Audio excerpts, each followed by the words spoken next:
Amigas, amigues de esta Feria del Libro de Flores, se viene la segunda presentación en el escenario. Quienes quieran arrimar para esta zona ya están ubicados en sus puestos. Quienes van a estar protagonizando este momento, tenemos un enorme placer de recibir directamente desde Brasil, llegado hace un par de horas nada más, a Fábio Luiz Barbosa dos Santos, autor junto a Daniel Feldman del libro Brasil Autofágico, Aceleración y Contención entre Bolsonaro y Lula, editado por Tinta Limón Ediciones. Fábio es historiador y profesor de la Universidad Federal de San Pablo, un prolífico escritor e infatigable viajero de este mundo. Fábio hizo numerosos libros sobre Brasil, sobre México, sobre Cuba, sobre Uruguay y sobre Paraguay. Y este libro que está circulando desde hace poquito tiempo nos parece una pieza fundamental para pensar las elecciones, la primera vuelta del 2 de octubre en Brasil y también, por supuesto, el impacto que eso tiene en la región. Tenemos el honor enorme también de contar aquí con la presencia de Marco Teruggi, que va a ser el periodista que lleve adelante la conversación con Fábio. Así que, Marco, bienvenido, muchas gracias por estar. Te paso entonces ahí al estudio central del escenario. Bueno, muy buenas tardes. Efectivamente estamos acá con el compañero Fábio Luiz Barbosa dos Santos, que viene de Brasil.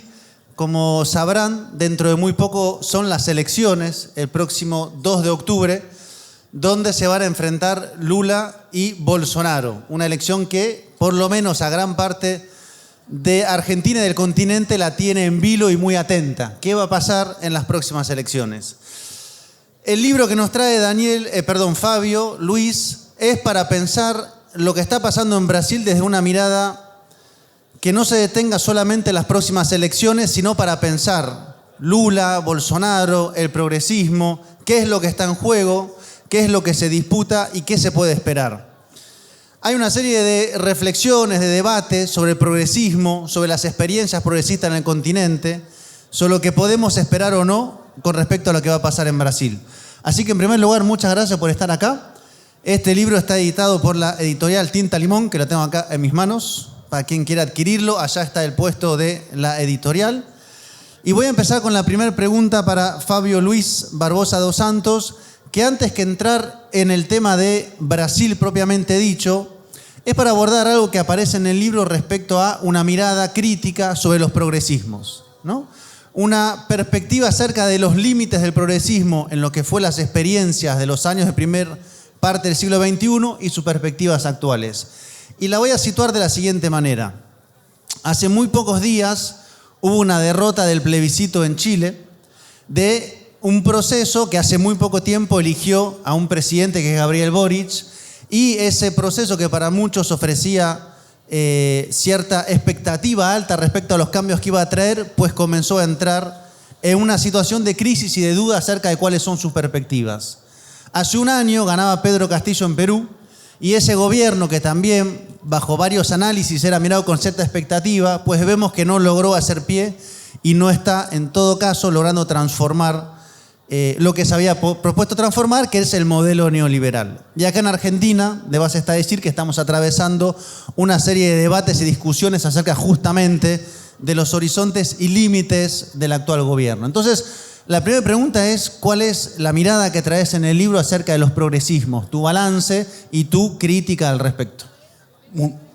Buenas tardes, Marco. Buenas tardes a todas y todos. Un gusto, un placer enorme estar acá. En primer lugar, quiero decir que como nuestro americano, es un placer inmenso intercambiar con argentinos, y soy de aquellos que creen que tenemos que acercarnos en cuanto a pueblos, y así que muy, muy contento de encontrarlos.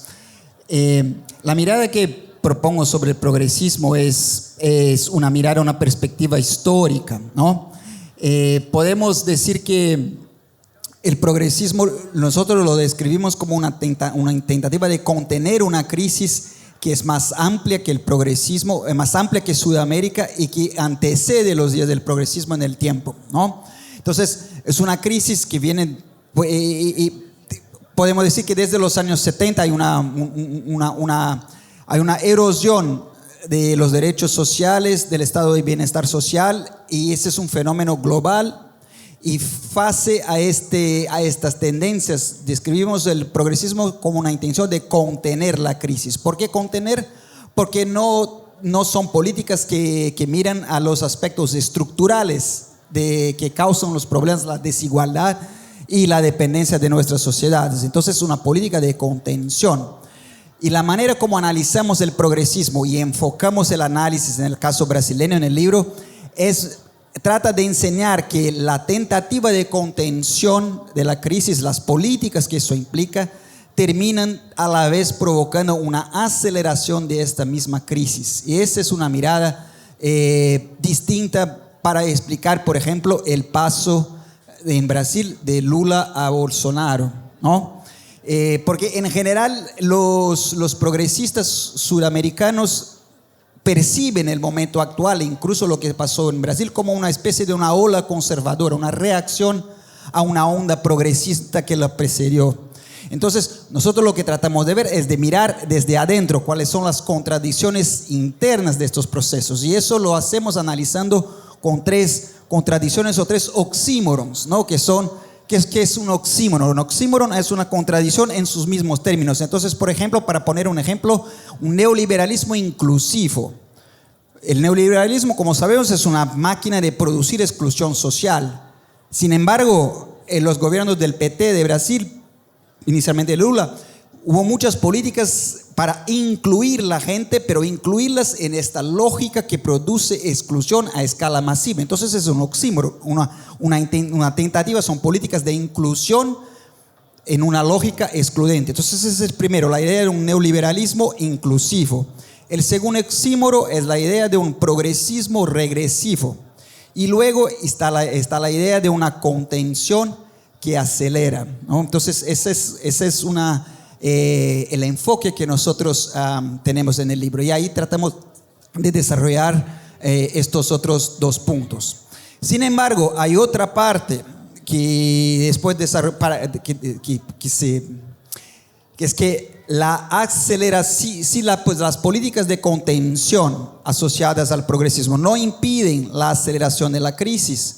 La aceleración de la crisis también va a exigir la contención, y ese es el capítulo de la historia brasileña que vivimos en este momento. Estamos escuchando a Fabio Luis Barbosa dos Santos, que publicó el libro Brasil Autofágico, que está por la editorial Tinta Limón, y que, como estaba comentando, trae muchas reflexiones sobre Brasil, sobre el progresismo, sobre las políticas de contención de la crisis o aceleración de la crisis. Y algo que me parece que aparece en el libro tiene que ver con que, de alguna manera, las experiencias progresistas, al contener la crisis y no ir al corazón de las estructuras del modelo, finalmente permite en su interior el desarrollo de aquellos elementos que después son los que pasan, en este caso, a ocupar el centro de la escena, como Bolsonaro. Es decir, si la misma política progresista en su política de concesiones sobre agendas claves, ahí citás, por ejemplo, el caso de Lula y el ministro de Economía que nombró cuando asumió la presidencia, va dando espacio a quienes luego son quienes finalmente aceleran la crisis para luego apelar nuevamente a una política de contención. Si puedes explicar un poco esta idea. Sí, claro. Voy a poner algunos ejemplos concretos, ¿no? Cuando se eligió Lula en Brasil en el 2002, él nombró como ministro de la Economía, o sea, presidente del Banco Central, o sea, el puesto económico más importante del país, a un tipo que pertenecía al partido de oposición al PT, que nosotros llamamos los tucanos. Este tipo había sido presidente mundial del Bank Boston. ¿Y por qué? Y se quedó por 8 años como presidente del Banco Central de Brasil. ¿Pero por qué se lo nombró? Porque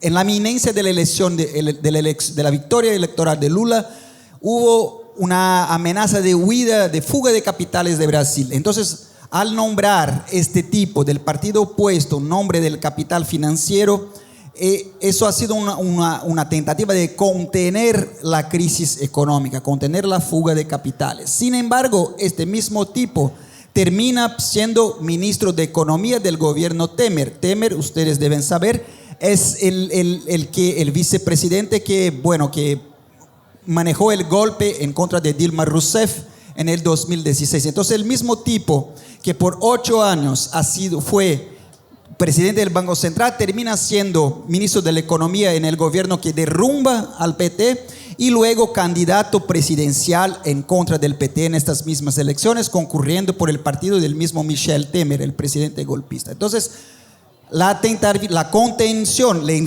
¿por qué lo nombran? Lo nombran para contener la crisis económica, pero esta política de contención termina favoreciendo la aceleración en otro momento. Voy a poner otro ejemplo. El mismo Michel Temer, que ha sido, cómo Michel Temer se transformó en vicepresidente en 2 mandatos del PT y luego presidente. Porque en el 2004 explotó un escándalo de corrupción en los gobiernos de Lula que se conoce como mensalão, que era esencialmente el pago de mensualidades a diputados para que votaran con el PT.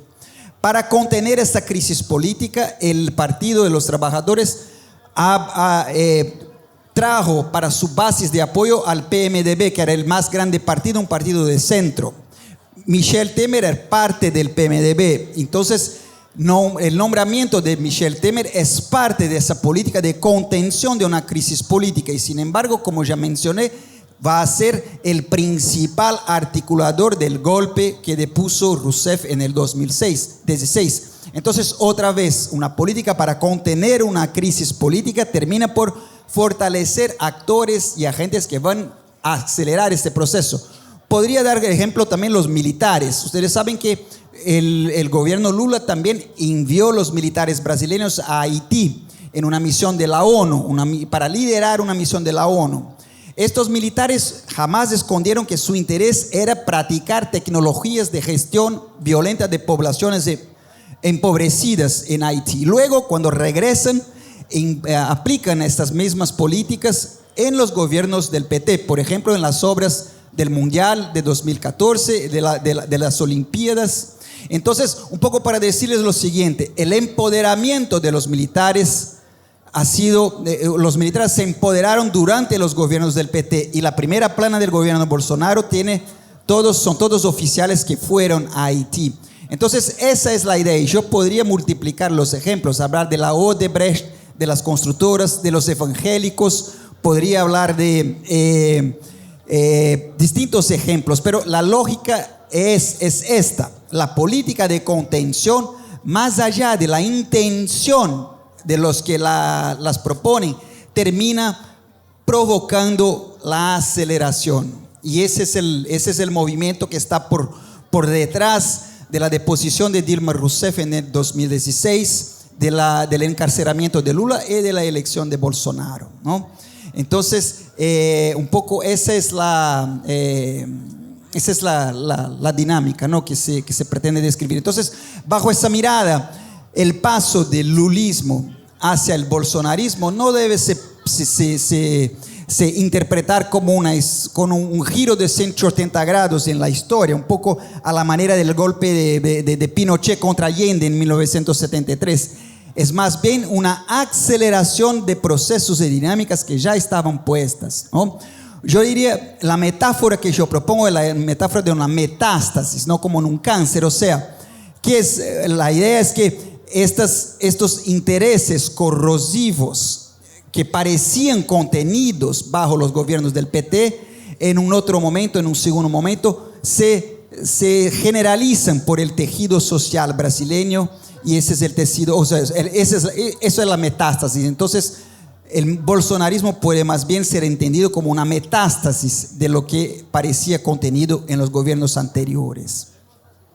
O sea que no tiene nada que ver con Chile 1973, donde ahí sí hubo un giro 180 grados en la historia, o sea, se cambió el sentido de la evolución histórica. Ahí estamos hablando de una contención que se convierte en una aceleración, pero el sentido de la evolución es lo mismo, ¿no? Antes de ir a una definición que haces que es fuerte en el sentido de una polarización funcional entre Lula y Bolsonaro, preguntarte un poco por lo que fue la experiencia, lo que vos llamás el lulismo, la regulación del conflicto. este proyecto de la Nueva República o esa etapa política histórica de la Nueva República y cuándo es que entra en crisis, si es en el 2013, 2016, digo porque ahí hay un punto de ruptura, pero antes lo que fue Lula, su modo de concebir las reformas, el conflicto social y también pensando en lo que puede pasar si gana ahora y asume en enero. Perfecto. El lulismo puede ser comprendido como un modo de regulación del conflicto social que articula a la vez pequeños avances para los de abajo, ¿no? Por políticas de transferencia de renta condicionada como el Bolsa Familia, la más famosa, la difusión, la popularización del crédito y también una discreta alza del salario mínimo. Eso articulado con las ganancias de siempre en el piso de arriba de la sociedad brasileña. Eso funcionó bastante bien y eso produjo una pacificación del país que duró por 10 años. Funcionó bastante bien en el periodo del alza de los precios internacionales de los commodities. Un poco como en Argentina durante el kirchnerismo, los primeros años del kirchnerismo. ¿Qué pasa en el 2013? 2013, no sé si ustedes ubican, fue el ciclo más grande, más masivo de protesta popular en la historia de Brasil. Y eso cuando Rousseff era la presidenta, ¿no? Son las jornadas de junio. Y entonces, con las jornadas de junio, aunque no eran en contra de los gobiernos del PT, no lo tenían como blanco. Sin embargo, seguramente expresaban un malestar, una frustración con las promesas de cambio social que terminaron por revelarse como una especie de modernización conservadora, ¿no? Entonces, ahí enseguida están los protestos de junio de 2013, enseguida viene la recesión económica en Brasil a partir de 2014 y luego escándalos de corrupción que son retratados como espectáculos por la gran media que transforma jueces en popstars. Incluso el popstar más importante terminó por ser ministro de la justicia en el gobierno Bolsonaro. Entonces, la conjunción de un aspecto social, otro político y otro económico es lo que quitó el piso del lulismo, ¿no? El aspecto social, las jornadas de junio de 2013, el aspecto económico, la crisis que se transforma en recesión a partir de 2014, el aspecto político, los escándalos de corrupción retratados como espectáculos. La conjunción de estos tres elementos quitó la posibilidad del lulismo como modo de regulación de los conflictos sociales. Hay un desplazamiento de la mirada, del enfoque de las clases dominantes brasileñas hacia la manera de gerir los conflictos, las tensiones sociales en Brasil. Pasan, por así decir, de la conciliación hacia una guerra abierta, ¿no? Pasan de la contención hacia la aceleración. Y ese es el trasfondo del paso del lulismo al bolsonarismo. Pero luego, como comentamos, y ahora aparentemente, o sea, tenemos elecciones otra vez, y ahí viene, y Lula participa otra vez, y en ese momento es favorito, es lo más probable es que gane a Lula. Entonces, ¿cómo explicar? Y ahí un otro paso del argumento es pensar por qué que la aceleración también va a exigir contención. Les voy a poner dos ejemplos de Brasil. Primero, septiembre 2020, 6 meses de pandemia. En Brasil morían casi 2.000 personas diario, ¿no? Y sin embargo, en este mes, Bolsonaro alcanzó los niveles de aprobación más altos de su gobierno hasta el momento. ¿Cómo explicarlo? 6 meses de crisis sanitaria y gente muriendo como mosquitos, ¿no? Un elemento clave es justamente el programa de transferencia de renta que Bolsonaro heredó del lulismo y lo multiplicó por 4 el valor y por 4 el alcance. De manera que en septiembre era el tercer mes cuando se pagaba un auxilio, ¿no? Como una asignación universal, pero que se pagaba a 4 veces más gente, un valor 4 veces más grande. Y eso es clave para comprender la alza de la popularidad de Bolsonaro. Entonces, fíjense ustedes, en un momento de aceleración de la crisis, que la pandemia aceleró la crisis en todas partes, ¿no? Crisis económica, multidimensional. Lo que va a salvar el país, o lo que es una política que caracterizaba la contención lulista, la política que más enorgullece el lulismo, que es el Bolsa Familia, que se multiplica. Por lo tanto, una política de contención. Ese es un ejemplo de cómo la aceleración va a exigir la contención. Y una observación, y esa política se implementó en contra de lo que quería el gobierno Bolsonaro. El Congreso se lo impuso. Después, evidentemente, él lo capitalizó y lo hizo como si fuera suyo, porque contribuyó para el alza de su popularidad. Un segundo ejemplo es el mismo retorno de Lula a las elecciones. Ustedes saben, porque fíjense ustedes, son los mismos jueces que encarcelaron Lula en 2018, 3 años después ordenaron que saliera de la cárcel. ¿Y por qué? No hubo fatos jurídicos nuevos, tampoco hubo presión de la calle. ¿Cómo comprenderlo?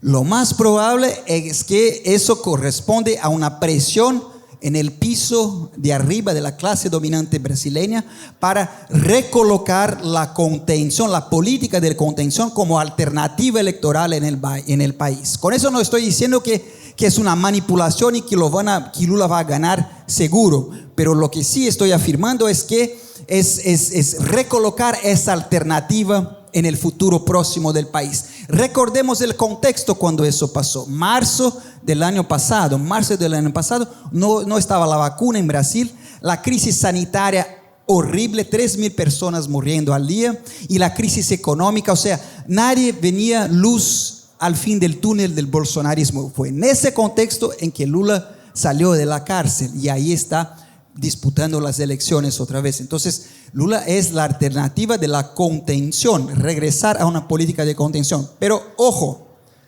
eso no significa, no es un movimiento pendular de la aceleración a la contención, porque mientras tanto el tejido social brasileño va a seguir erosionando.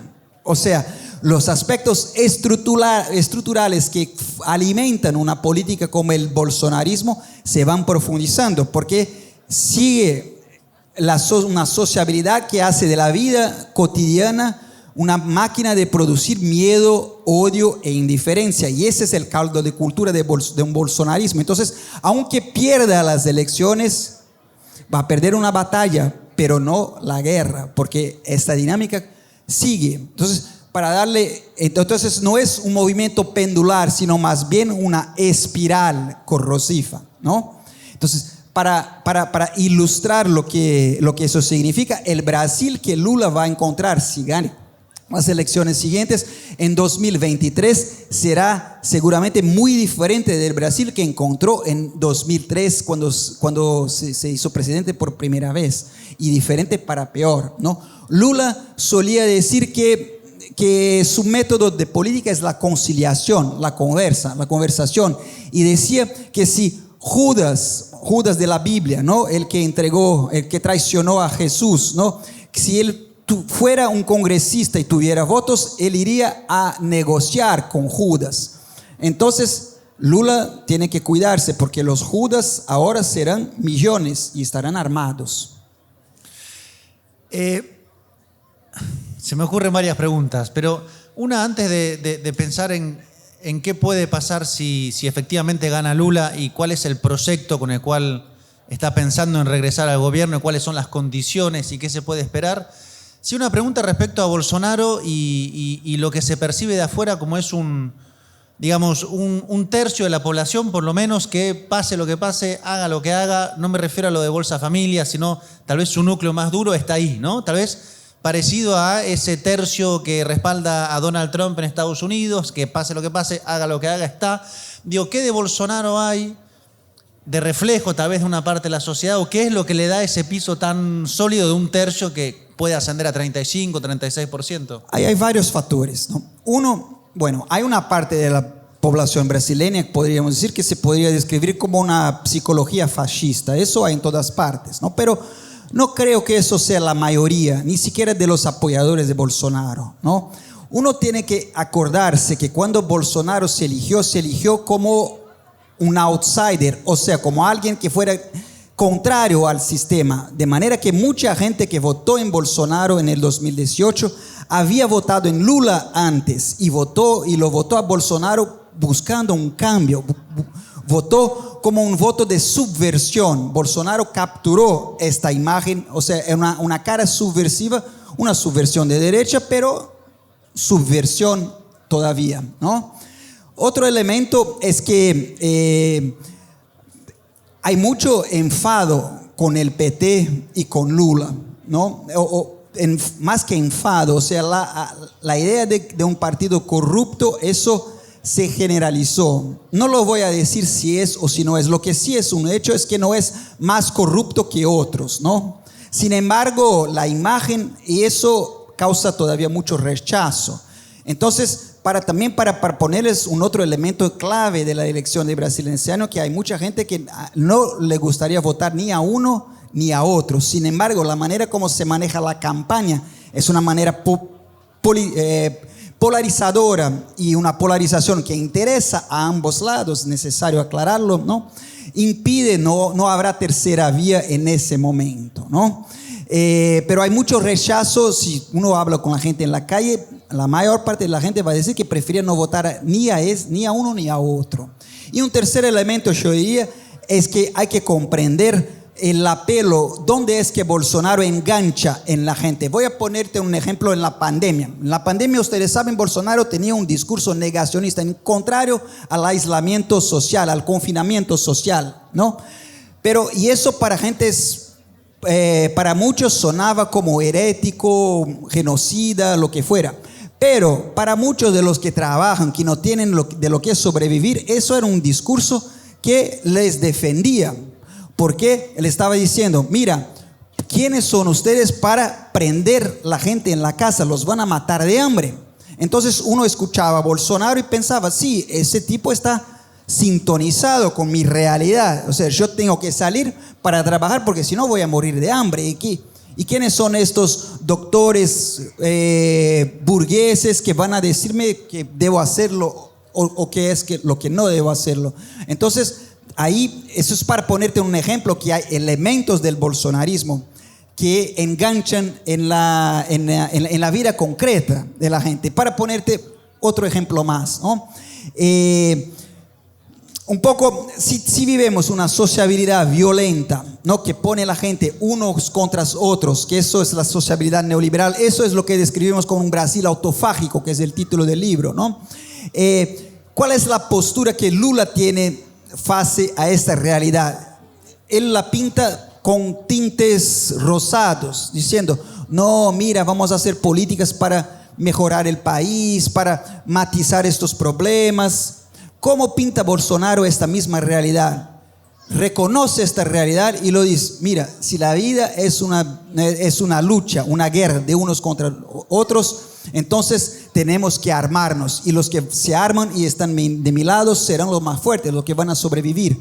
Esta es una lógica que, les guste o no les guste, tiene mucha adhesión popular también. Entonces yo diría que la suma de estos elementos,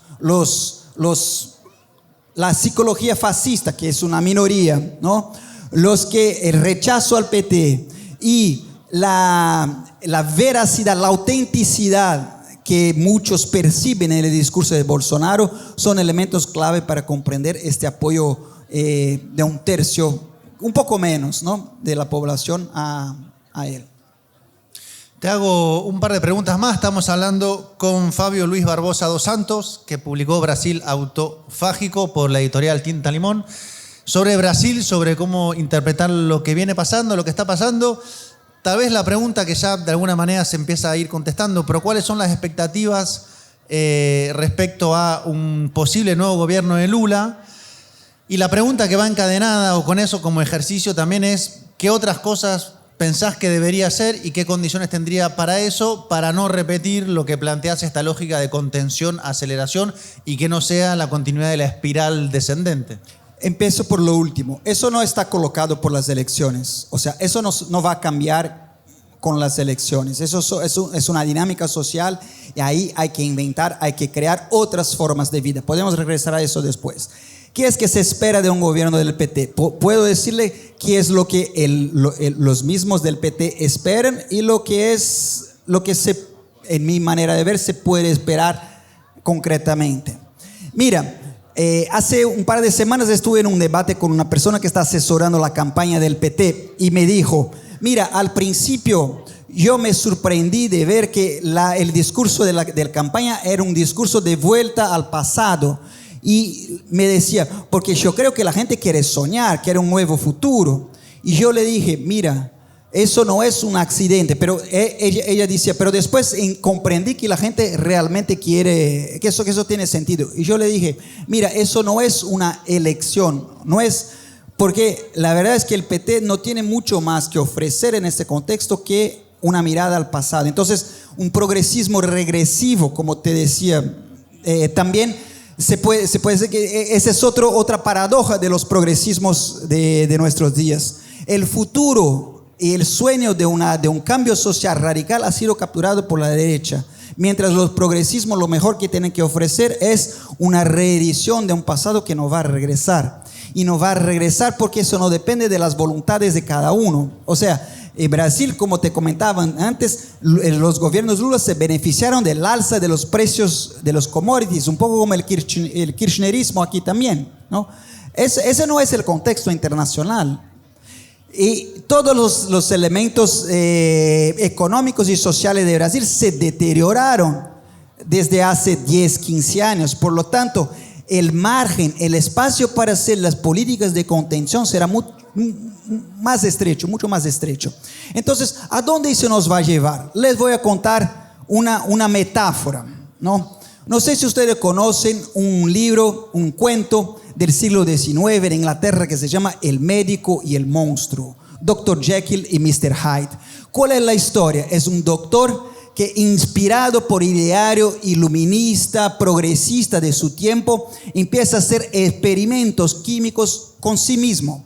Y el objetivo es aislar su lado mal, no toda su maldad. Entonces, con eso él cría un alter ego, una otra persona que es el Mr. Hyde, que tiene la peculiaridad de ser su maldad concentrada, ¿no? Pero con la medicina él consigue que el Mr. Hyde, el monstruo, regrese a su forma original de médico. Pero ¿qué sucede? Con el tiempo se necesitan cada vez dosis más grandes de la medicina para que el monstruo regrese a la forma de médico. Hacia el momento en que el monstruo se emancipa y el médico se lo va. Entonces, ese es el drama del progresismo del petismo en Brasil. La dosis de remedio de la medicina será mucho más grande, pero va a funcionar. Los contextos son mucho más. Entonces, la pregunta que yo hago es, ¿qué va a hacer de Brasil de aquí a 4 años cuando se evidencie que el gobierno del PT, el gobierno de Lula, no va a resolver ninguno de los problemas importantes del pueblo brasileño? ¿Qué va a seguir? ¿Qué va a venir con esta frustración? ¿Cómo esta espiral sigue? ¿No? La espiral de una forma de vida que produce miedo, odio e indiferencia en escala masiva. Podemos esperar formas peores de bolsonarismo, y peores no solamente en el sentido de más violentas, que eso es difícil imaginar, pero en el sentido de más competentes, más inteligentes. Mírense ustedes, por ejemplo, Bukele en El Salvador. Eso tengo pensado, ¿no? Con eso me refiero cuando describo una forma más competente, profesional de una política del odio. Ay, perdón, antes vamos a intentar darle unos minutitos más, pero hay como en esto que planteas una suerte de situación, digamos, muy compleja, porque es, por un lado, el progresismo, tal como lo vas narrando, construye las condiciones a pesar de quererlo o no quererlo, es decir, es una forma política impotente que genera su propia respuesta política, que no es, digamos, no me acuerdo exactamente cómo lo decir, pero tampoco en ese contexto se ven formas alternativas u otras posibilidades de disputa. O sea, un progresismo que no logra salir de eso aunque quisiera, porque no se da cuenta, y una ausencia de izquierda, lo cual lleva a una suerte de mirada cargada, digamos, de un horizonte por lo menos complejo. Claro, ¿cómo vamos a salir de eso? Inventando otras formas de vida, nuevas formas de vida. Y ahí entran, por ejemplo, las calles de Chile que tú mencionabas al principio, ¿no? Entonces, mira, me parece que en Chile hay algo muy interesante en contraste con lo de Brasil ahora, porque pocos días antes la triste derrota, ¿no?, del plebiscito por la Constitución chilena, hubo una manifestación de 500, 600 mil personas. O sea, mientras que si uno mira a Brasil, en aquellos mismos días hubo, o en la semana pasada, el día de la independencia de Brasil, manifestaciones masivas callejeras de la derecha.